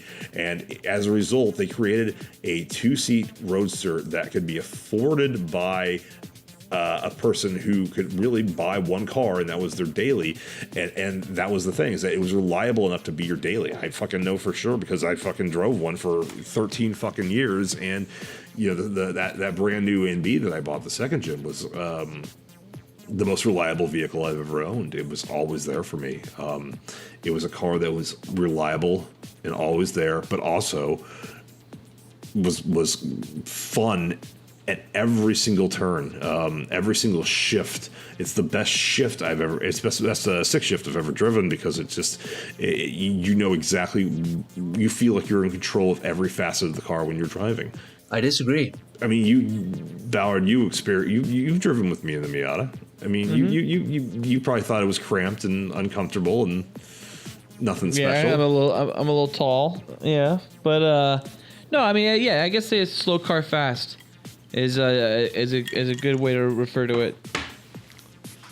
I've never been happier than when I had that car. Yeah, well, you loved that car. You were the king of Burbank in that car. That car is tied to me on a personal level more than any woman ever has been. Oh, or will be. Your voice. Yes. I have loved many women, but not as much as I've ever loved that car. I feel like I'm going to tear up talking about that car. I love it so much, and I miss it, and it's dead now. You know, quite frankly, you've changed my mind a little bit about it. I was ready to talk about, how I grew up thinking it was very gay, but you've changed my thinking on it. I haven't driven many cars. There are very few cars that I've ever driven in my life. I think the only one that's ever been small and stick shift was a Mini, and I'm curious to Minis are fun. I kind of like Minis. Okay, good. Because that's the only one that I've ever driven. And when you started talking about this whole slow fast situation, I recently did the whole go-kart experience. Minis are a good example of slow car fast. Yeah, okay, good. Because I did go-karts, but you're only going 30, maybe max, but you feel like you're going a million miles an hour. And I wonder, I've railed on Miatas all my life, and I am looking at, what was the year that you said? 2001? 2001, Miata. I thought they were the gayest cars of all time because they were go-karts, but maybe I was very, very wrong, and because they're go-karts, they're the most fun. Think about that. You were basically feels like you're driving a go-kart I'm telling you, you just made me think about that, and, I had many things to talk about because... No, Andy, think about that. I have, just now, in the last couple of minutes. Think about that. Maybe I'll change my tune on Miatas, because again, I thought they were very, very gay, but... Now I kind of, I don't know. I gotta Andy, that's very kind of you to humor folk like this, but come on, you're not gonna stop feeling that they're quote unquote very, very gay. Should I try and compare them to a RAV4? You should try to compare them. I'm sure that would hurt folks' feelings. on a gay scale. Although I guess RAV4 is more for lesbians. RAV4 is a girl's car, not a gay man's car. Miata is a gay man's car. Yeah, okay, so Miata's gay man's car and a RAV4 is a gay woman's car. Felk, haven't you stated in another podcast that the Miata actually got you more pussy because women were disarmed by the Miata? Yeah, exactly. I didn't want to reiterate that. First of all, RAV4 is just a girl's car. I think it's just like a sorority girl's car. I would not call it a gay girl's car. It's not a lesbian car. A lesbian would drive, well, probably a Subaru Outback. Subaru That's what I was Outback, gonna say. Subaru Outback, yeah, totally. No, an Impreza, okay? Outbacks are totally manly. An Impreza, maybe, yeah, sure. Or a Hyundai Sonata. Or no, Santa Fe, what it's called, Santa Fe. Yeah, no, the whole thing is the Miata is, I've had so many girls, or women, see it and go, it's cute. Oh my god. It doesn't say like, oh yeah, like, I mean, like, a fucking Corvette is like, oh, I might put something in your drink. A Miata is like, hi, I like to cuddle. I'm safe. All right, so guys, that was a great top 5 and an insightful list on cars. And I really think I am smarter having heard you guys tell me all that you could tell me about all those cars. Oh, good. So, moving on. Now it is time to get to some real body work. All systems ready. 3, 2, 1. I saw him out walking with his girl. Oh. Talking bodies. Yeah. Talking bodies. Oh, yeah. As always, Talking Bodies has us discussing the wonderful world of mega hotties and super babes. And Cool Boy Nation, to enhance your body experience, strap on that hard drive and whip out that keyboard. And let's go Googling for some sweet bodies and dongs. And we're just going to bypass the mega hotties and super babes this week and just dive right on into our top 3. And this week's top 3, Felk, is... Auto bodies? Why'd you say it like a question every time? Because I'm making sure that I'm saying the right part of the thing. Auto bodies. Yes.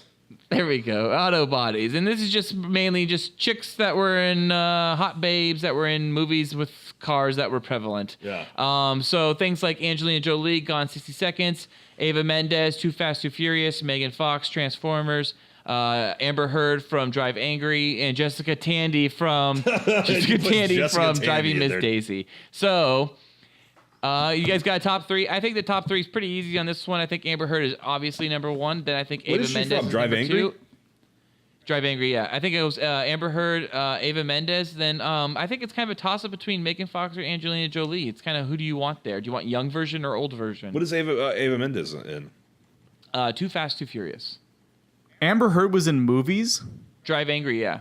What's Drive Angry? I have no idea what that is. It's a Nick Cage movie, but she's incredibly hot and sexy in it. And possibly incredibly hot. It's one of her big standout roles that kind of made her more well known, I think. Nope, don't think so. Don't think she's well known for any of that. Well, no, I'm a normal human over here, and she's. How do you know of Amber Heard? Having an iPhone thrown into her face from Johnny Depp. Yeah, no, only being whatever girlfriend or married to Johnny Depp. That's all. So she was a lesbian first, and then she was prior to that. If you've known of Amber Heard, it would have been through Drive Angry or through the Rum Diaries, which she starred with Johnny Depp. Well, see, I'm an average. We don't have to like sit around and figure this out by just questioning who Amber Heard is and her CV. We could just get through this a little faster by just figuring out a top 3. Yeah. So the best image of a girl with a car. I mean. It's a 70-something Camaro that Bumblebee is, but kudos to Michael Bay because that photo of Megan Fox popping up the hood, her fucking body just glistening. Yeah, that she is so hot. I think that image is only outdone by Megan Fox's other pose in Revenge of the Fallen, where she is straddling the motorcycle. Yeah, motorcycles are for bears. We all know that. Oh Jesus.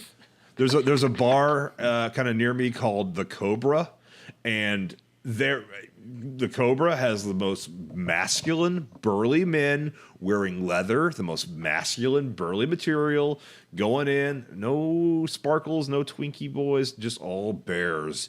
And there is a line of motorcycles, 10 to 15 motorcycles thick, and they all look like the exact motorcycle that Megan Fox is straddling in Revenge of the Fallen. All right. Okay. Well, we have to remember, Felk, that during the women's section of Talking Bodies, the guys are masturbating to women. So we have to wait to talk about bears. I'm talking about Megan Fox. Okay, because Love That Dong, that's when everyone else who it. wants to masturbate to men, that's when they're supposed to masturbate. So I apologize to all the men who are masturbating to women right now. So let's get back to those hot, sexy women voices, or our voices for those hot, sexy women bodies. So Amber Heard, I think, is still number 1. Ava Mendes is number 2. And I'll put Megan Fox as number 3. Even though I love Angelina, I'll put Megan Fox as number 3. I'm not accepting Amber Heard being as number 1. But What? Are you kidding me? Megan Fox is clearly number 1. I don't know. Megan Fox clearly number 1. I have to put Ava Mendes above them. No, for those poses in Transformers, I agree. I think Megan Fox is so hot in those movies, and seeing her in now, all pictures with her husband and with kids, she doesn't look as good as she did when she was in Transformers. But Ava next to Mendes those still success. looks great. Amber Heard still looks great. Jessica Tandy still looks great. I agree, but then next to the cars, Megan Fox looked the best. Yeah, I actually, Megan Fox would be my number 1 with the Camaro, followed by the 69 Charger with Jessica Simpson over it, even though the movie's kind of shitty. That's Dukes of Hazzard. Yeah, Dukes of Hazzard. Yeah, okay, Jessica Simpson. Yeah, that's good. What about what car was she on top of during that Carl's Jr. commercial? Because that was hot. That was the 69 Charger. Yeah, I think it was the same car. I think it was. I'll take that. I'll throw that in number 3. Yeah, Jessica Simpson. I put Jessica Simpson above Megan Fox then. Number 2. Oh, no way. Jessica Simpson in her prime was pretty incredible in that Carl's Jr. ad. Yeah, that Carl's Jr. ad was. What about good. Liv Tyler making out with Ben Affleck? Liv Tyler doesn't ever belong on What the car list. was in the background of that shot? What car was in the background of that shot, Ballard? Felk, I was too busy watching all the Down syndrome on screen between Ben Affleck and Liv Tyler. A Z3 Roadster. They do have downstream, both of them. All right, so I think it goes Jessica Simpson, Megan Fox, Ava Mendes. I'll take that. I would absolutely take that. I'm fine with that. I'm sorry, Angelina and Amber Heard and Jessica Tandy. Yeah, sorry, Jessica Tandy. All right, well, let's get into Love That Dong. Love That Dong. Need more dong. All right, you heard it, folks. It's Love That Dong. That means it's time to name 3 celebs and guess who's the biggest dick and why. And this episode, Love That Dong, is called, Felk? Hot Rods. And we have... Guys who like cars. Guys who are famous for their massive car collections. Jerry Seinfeld, Jay Leno, and Tim Allen. That's a pretty good list. Yeah, I was trying. I mean, I could have easily gone with Hugh Jackman and Henry Cavill again, but I mean, They're not. Actually, I have no idea if they're actually gearheads. But why don't you guys go ahead and click on those links, or you might have to copy paste those. And where are these links? They're in the just below their names. Weird photoshops of people's dicks. How do I click these things? You can't. You have to copy and paste them. You weirdo. It's Tim Allen for sure, though. Yeah, probably. The answer may surprise you. Jay Leno porn? Thank you. That's great. I'm glad I just... It's Tim Allen. Tim Allen's the manliest of all 3 of these dudes, for sure. The Jay Leno one's not loading. I don't know what's up with it. If Tim Allen loaded, the Seinfeld one won't load. Huh. Tim Allen is not even working for me. ComeOnPrintedPics.com. You like that? Come on, printed pig. To be fair, Cameron Diaz really looked like a slut when she was on Jay Leno's show that time. She was really showing some tit. She actually fucks a car in the movie The Counselor. Yeah, that movie sucks. Well, just imagine that Jerry Seinfeld wins with the biggest fake dick as he's getting jacked off by Elaine and Kramer's sitting right next to him. I like Seinfeld the most of these 3, so. Yep, I think Seinfeld's got the biggest dick. I'll take it. He's got a big head. All right, there you hear it, folks. Bill Paxton wins. So, Felk, you want to take us out? Are you guys by any chance into road rage? Because I love yelling. Yelling at the wall, that is. You're a fool. I think you complain just to hear yourself talk. Yeah, I'll shut you up. Yelling at the wall. Haven't you had enough? Oh yeah. Cool Boy Nation, tell us about any of your funny or interesting car stories or your top 5 cars. Also, if you have any questions or any more insight on our car stories or our top 5 cars, then let us know. And obviously, Cool Boy Nation, if you have any bodies or dongs you would like to mention and throw in the mix for us to review and alert Cool Boy Nation to, please let us know, as we always love seeing those bodies and dongs. And this week, we have an email. And that email is from one of our Cool Boy Nation. Oh, shit. This is the first time I'm hearing of this. And this email goes as such. Dear Cool Boys, I'm writing in answer to call for a dong. Before getting into that, I wanted on record that I never promised a dong. After making my guest appearance, I told Mike I had a question for Felk, and you told me send it to the Cool Boys email. You were a little drunk, I think, and I'm assuming dongs are just constantly on your mind. So later you must have just thought it was a dong I promised. I get that. So here are both. Sounds like we really harassed whoever sent us his email. It does. So the email goes on to ask a question for Felk. Is there another name for a rim job when the tongue busts past the rim and goes in the butthole? Calling that a rim job wouldn't do it justice, is all I'm saying. There is. So what's... There is. There is? Yeah, so the verb would be you're digging the gape or digging the gapes. Gross. When you're fuck. When you're getting it, when you've got an asshole, usually because it's been fucked, that's actually like a hole, like open, spread open, and you stick your tongue in there. Yeah, you're digging in a gape. Or you can say if it, however, is still tight because it's only been licked, but you're still getting your tongue in there, then it's just a deep rim job. Deep is the key word. I was hoping the answer would be no. There isn't a name for that. Not a digging the gape. That is awful. Oh, God, that's so scary. Yeah. Digging in the Gapes so Digging in the Gapes is also a series of porns that can illustrate a little bit more. Digging in the Gapes 2 probably being the best. The full movie is available on RedTube. Oh, that sounds horrible. So this person ends up wanting to go into some dongs, but before we go into dongs, they did mention earlier in the email that they never promised the dong. Well, I think that person will be very interested when I play this audio clip right now. And obviously, if you know any bodies or dongs you'd like us to mention on the show, please write to us and let us know, because I always love seeing those bodies and dongs. No one fucking sends us bodies, so no one fucking sends us dongs. No. I want a dong. Send me a dong. I'll send you a dong. Oh, snap. Oh, fuck. So I guess before we go into the dong section of this list, I guess we should just say who this wonderful cool boy is that wrote us in. And this cool boy, his name is Andy, and that would be you, Andy. Hey. Thanks for writing, Andy. It's not common that we bring it. When you write us an email, we have you on. So thank you. That's cool. Cool. That was a fucking twist worthy of M. Night Shyamalama Ding Dong. Yeah, well, Chubbs, we're sorry, but we'll have you on at some point, we promise. And McNuggets, come back. Come back, Nuggy. Nuggets died.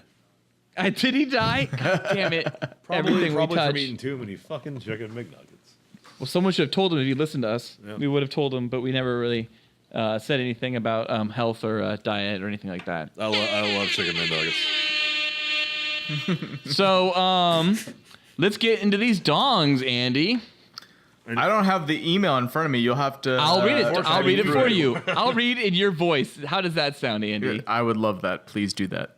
Dongs, I was listening to your podcast on my way home, and you called me out asking for a dong. It was the 3rd podcast in a row. I couldn't think of a good theme for who's the biggest. Dude, we can't dong. understand what you're saying. Oh, really? Okay, good. Oh, but I'm offensed. I'm sorry. Offensed. Okay, maybe I'll just do it in a regular voice. I'm sorry. I sometimes get too caught up in my character. Well, you don't have to read. You're gonna read this thing verbatim, or should you just pick and choose? I mean, I'll read it. I'll read what you wrote. I was listening to your podcast on my way home, and you called me out asking for a dong. It was the 3rd podcast in a row. I couldn't think of a good theme for who's got the biggest dong, so I went to my wife for help. It just so happens that at that time she was rewatching Scrubs, and there was the Todd talking about his dong. Mm-hmm. So number one, Scrubs. Have you guys watched Scrubs? Who's got the biggest dong? The Todd, JD, or Turk? Turk is black, but JD's pretty confident with the ladies. And Todd walks around in a banana hammock all day long. Yeah. So we are calling on the cool boys to come to a verdict. My money's on the wild card, Dr. Cox. Get it? No, there can only Get be it? 3 options, though. No, Dr. Cox is the wild card. Yeah, it. but you can only have 3 There's only options. 3. Oh, he's your Bill There's only Paxton? 3. Is that what you're saying? He's Bill Yeah, get Paxton. it. Dr. Cox is Yeah. this Bill Paxton for Andy. John Yep, C. get it. McGinley. Good actor. Get it. So I've seen every episode. I think every episode of Scrubs. I'm kind of Yes. ambivalent. It's good. I never saw it as great. I honestly, God, what's his Garden State's name? What's his fucking name? Zach Braff. Zach Braff. I kind of find him annoying, and a lot big of that has to do time. with Super Garden annoying. State. And Scrubs always seemed kind of like I put it up there with like Community. It's like shows that think they're smarter than they are. I can see that. But of these, yeah, I would say the Todd, then Turk, then JD. Okay. Turks and What do you- Clueless. And what do you Clueless is think, Andy? the best movie ever. So Other than Dr. Cox, who do you think? Other than Dr. Cox, why not Dr. Cox? It's not allowed. Well, you pick out your 3. Who the 3 you provided for us. No, I think I agree. I think Todd, he runs around with his banana hammock all the time, so he's obviously very confident. you and then basically, Turk is even though black. it's a TV show, you can basically see how big his dick is. Yeah, you absolutely can. Absolutely Okay. can. Well, Andy, you go on to say, we then spent the rest of the evening and the following couple of days talking about more dongs. Well, I am so happy to please you and your wife. We hope you will help us resolve our disagreement on Scrubs, but please feel free to choose any topic you'd like, as we need to know who's the biggest dong on all of the following topics. So, topic number 2 is Seinfeld, and you bring up Jerry, who we already spoke about, George, or Kramer. My wife is voting for the soup Nazi, and I'm going with Putty. There's a theme where you continue to go with people you don't give us. Yep. Sorry about that. That's how it all went. These were hours of conversations at nice restaurants that I had with my wife about dongs. That's we awesome. We got looks. We got Oh, really? Even in but- San Francisco, yeah. huh? Well, no, in the Bay Area, it's okay. It's different in San Francisco. Yeah. I think it's got to be Kramer, right? yeah. Or Jerry. Kramer, then George, then Kramer. Jerry. Well, the photo definitely... George? Yeah. Shrinkage. Yeah, exactly. He's a grower, not a shower. He's Yeah, a grown on no. all right, No, I don't think The so. ones who have the most variability. So I've always seen dongs as the fully erect what you can fucking work with, not like what you just walk around hanging around with. If somebody's got I less agree. while they're walking around like on a cold day or whatever, that doesn't mean shit. It means when you're fully erect, fucking ideal cardiovascular scenario. You haven't been drinking, you haven't been smoking. You're like good to go that day. What you can bring to the table, and I think George beats Jerry. He'd also win the fight. They established that. And why? Because So you're George saying fights dirty. Tim Allen and Jay Leno have smaller dicks than George and Kramer as well, then, of course. Yeah. Yeah. De Okay. facto. That's All right, science. Jay John. Leno's got That a sucks. tiny dick. All right. The third option is celebrity sex addicts, and there are those in the industry notorious for banging chicks and getting a bad rap for it. So at some point, are they packing some serious heat? We need you to tell us. Charlie Sheen, Rob Lowe, Tiger Woods, also Michael Douglas, David Duchovny, Russell Brand, Colin Farrell. Wow, it's just a lot of different people there. Yeah. Well, let's I'm knock it sorry. down I to didn't those. think you were going to read this whole thing. Let's knock it down to those first 3 because I think those are the ones best known for this stuff. Well, man, I gotta good. say maybe Rob Lowe. like Rob Lowe's- I say Charlie. I don't know, Sheen. maybe Charlie Sheen actually. Tiger Woods is an amalgam, isn't he? Because he's like that, or an anomaly, isn't he? Because he's black, he's Asian black. but he's also Asian, which means he's probably they balance it out. He's basically white. Felt, in terms of come dick on. size. white. Yeah, exactly. He's There's white. There's a term for that. Blasian. Blasian, I know. Blasian, in terms of dick size, basically averages white. out to white. Yeah, Yeah. I don't know. I agree. Blasian I agree. could have a huge dick too, though. or a really small one. No. You know, I don't know, but I still have a feeling that Charlie Sheen's probably rocking the biggest dick because his confidence is through the fucking roof.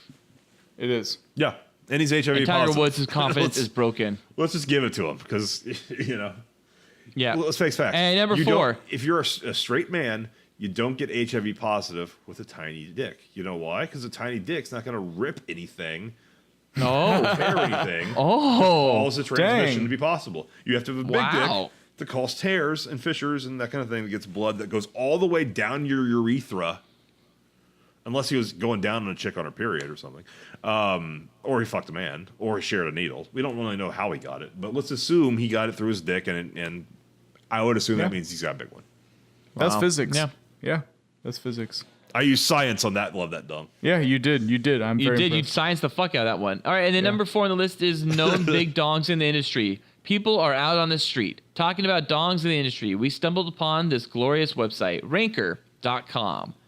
And you have the biggest celebrity penises. And can you confirm these claims? No, I can't confirm any of these claims. You Can't? Not personally, Mike? I'm No. We've pretty had sure bad you experiences can. with Ranker in the past too. Well, Felk apparently thinks Fassbender's working nothing really. No. I think I Fassbender's don't got a totally respectable dick. I'm just not like, I wouldn't call it big dick. I think he's a shower.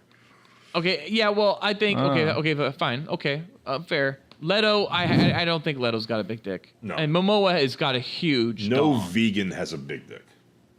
Jason Momoa has a huge dong. Okay, everybody else on this list has a dick. Jason Momoa's got a dong. Why do you So think I that? Why do you think that? Dude, the guy is fucking really good at everything. Muscular. Okay, the ability to pack muscle onto your skeletal structure has nothing to I do didn't with say your dick muscle. size. He's really good at everything. Have you seen his training videos for fucking Aquaman? Yeah. He can pound a beer and then just throw an axe with one hand without looking and hit the bullseye. He I did dies. see that. He That dies means from a dong. scratch. He gets a little cut on his peck, and he dies from that because the witch cursed him. Oh my god, what are we? Oh Jesus, he's not called Drago. He is until he's Aquaman. He hasn't played anything other than Khal Drogo and Conan, who basically he's is the great as inspiration for Conan. Khal Drogo. No, he said Khal Drogo. He said Khal Drogo is a silverback, while Conan is a lion. Okay. Well, I Who's think he? Jason Momoa George R. R. takes Martin? that. Well, okay, I think Jason Momoa. Wait, clearly who takes said that? one, George yeah. R. R. Martin or Jason Momoa? Jason Momoa said that about the two characters. That's the way he looked at them. So number 5, short guys, long dongs. Tom Cruise, Kevin Hart, Bruno Mars, or Peter Dinklage. Actually, he might be the better suited for a Game of Thrones or Little People dong. Well, the off. show implies he has a big dick, right? It's a running Does. theme. I think Peter Dinklage could have a huge dick. The guy is a huge asshole. I don't know how many midget porns you guys have seen, but they do have like the it's like the head and the dick are normal human sized, and then just all the arms and legs are fucking small. It's really And weird. and if we're talking proportionate, I think Peter Dinklage takes this. Maybe. Well, proportion. No, I mean, we're is just it just talking. an optical illusion, or do he actually have a huge dick? Both. It could be both. I think the dick size No. has nothing to do with them being midgets. Like that they still have a normal size. No, I'm dick. saying like yeah, he could have like a 7-incher, which is like not bad, but like It looks huge. on him. It looks like 10 Yeah. or 12. You know what I Yeah, mean? yeah. It's like yeah, in, no, I'm it's talking like- about actual. You're like that bit in Pop Star where Andy Samberg's character has like a reality augmenter. He's just a short guy who hires him to stand next to him so he looks tall. Yeah. That's a great movie. Yeah, it's well done.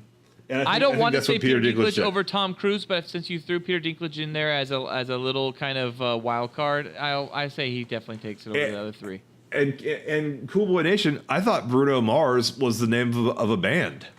It's a person. Oh, good for you. Good It's for a you. person. It's Oh a wow! person. So you're just like Jethro Tull in Armageddon. No, because I really know hate when people who think Jethro Tull is just a person in a band.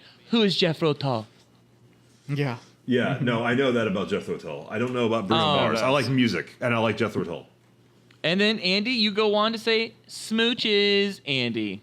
Oh, good. It's done. Thank God. Well, I appreciate actually you guys really looking answering forward to- all my various questions. I'll bring it back to my wife, and we'll feel much relieved to know all the people that have the biggest dongs. You guys. Thank And you. that's right, Cool Boy Nation. I just want to point that out. So if you send us an email, we will invite you on and have a whole episode with you. Just kidding. Not All necessarily. right, and then check out our YouTube page as always. Just you can go ahead and look for us. Type the Cool Boy Podcast on YouTube, and go ahead and check out our super cool content. All kinds of Cool Boy reviews and Cool Boy tweets. Cool Boy Nation, if there is a would you rather you would like us to discuss on a future podcast, please email us at thecoolboyspodcast@gmail.com. And now for this episode's Would You Rather. Cool Boy Nation, would you rather be trapped in a car during a blizzard with a really hot chick and she cannot stop her tits from falling out all the time, or waving her vagina around, but she is not down to fuck. Or be trapped in a bus while balancing on the edge of a cliff with 20 really average-looking humdrum women with no tits and stinky pussies who are just not appealing, but they want to fuck nonstop the whole ordeal. So the first part of both of those ors, I'm not really seeing the relevance. Is the difference that the cliff, you might fall off the cliff and die, whereas in the blizzard, Are you gonna die? Yeah, you can fuck, but you will die. Probably. You will probably die, whereas in the blizzard, you'll probably survive? You'll probably survive. Well, in that case, I have to choose survival. Yes, I would rather live. You can even if survive she's on not the gonna bus, give you up. just don't have to fuck the women. They're just down to fuck. But you don't have to fuck them, then you all live. Well, then I'd still Wait. rather be in the blizzard because I get to see a hot chick tits and vagina. Yeah, but you could also fuck probably 19 out of the 20 women, but that 20th woman, bus goes over the edge. Then I'll go with the 19 women. Yeah, if They're all I'm dying. fuck, these are humdrum women with no tits and stinky pussies who are just not appealing. Yeah, but if you can't, so yeah, but I'm in. the really hot chick, like in person, if you can't touch her because she's not down to fuck, then it's basically just an image, a 3D image. But whatever, no interaction. But her tits keep falling out all the time, and she's just waving her vagina around. Yeah, but you can go to a strip club and see that. Yeah, but not in a blizzard in a car. So it's free. Yeah, but I'd rather fuck. Think 19 about the friendship you'll make with her that might lead to some sweet sex. No, she says she is not down to fuck. Not right then, but maybe way later, like 2 months. Then that one. I choose that one. Yes, I choose that one. But the other one is like, 20 No, the other one is not really appealing. average-looking humdrum women with no tits and stinky pussies. What is humdrum? I feel like you think humdrum is something different than I think. I just, they're like, Yeah, no one thinks It's not Angela White good. is humdrum. I don't know what humdrum is. That's what this is the 20 women. Okay, all with like no tits, like flappy little nasty titties, right? Stinky, just gross pussies. Is right? that humdrum? And That's they're not just humdrum, so that's not ugly. appealing.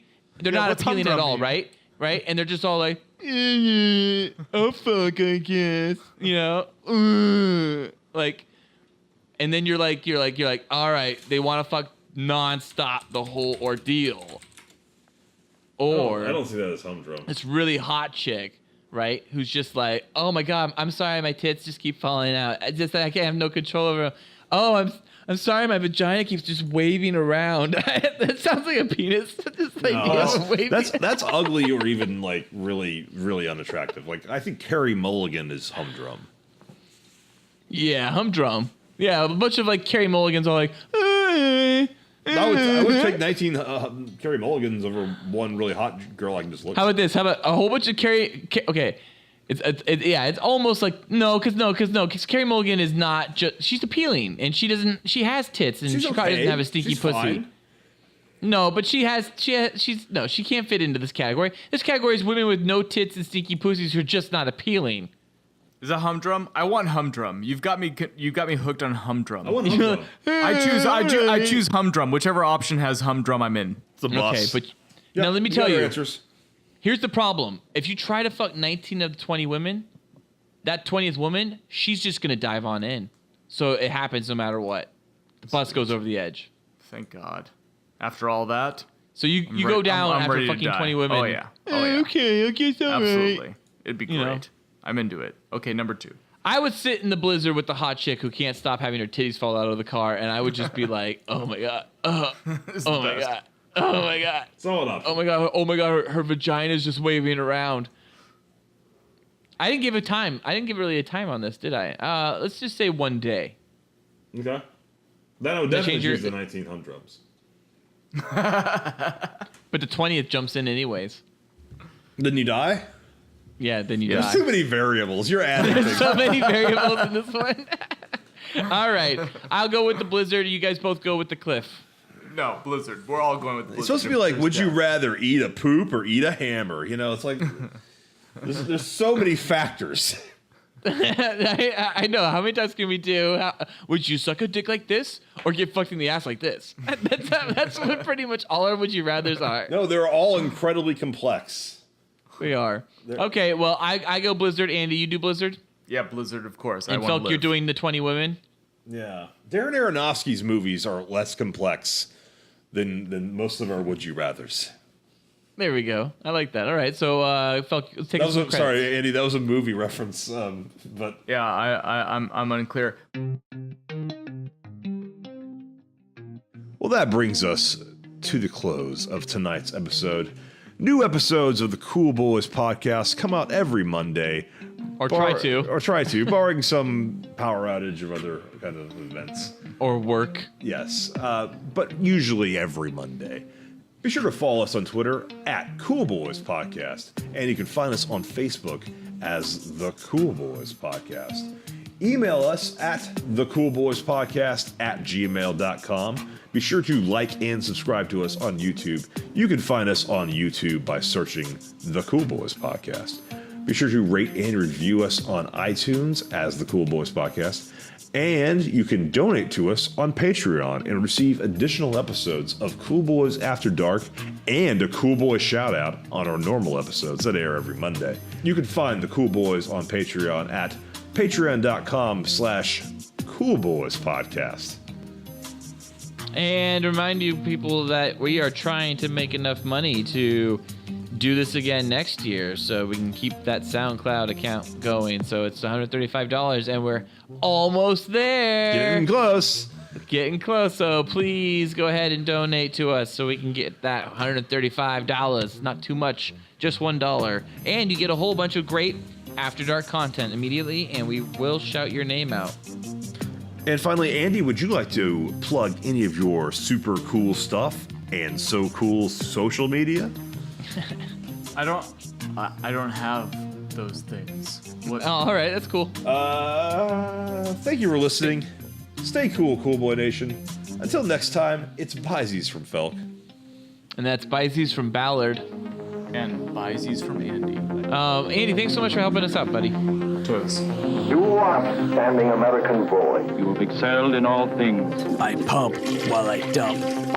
Oh, yeah. So cool.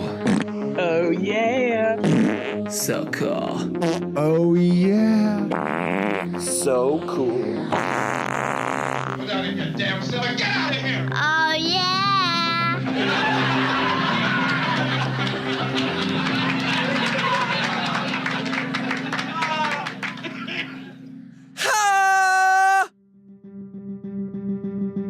This episode of the Cool Boys Podcast was brought to you by... So, Noli's not here.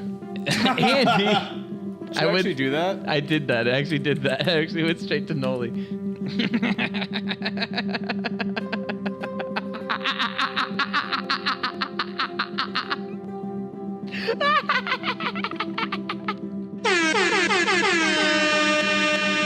Get some cool boys.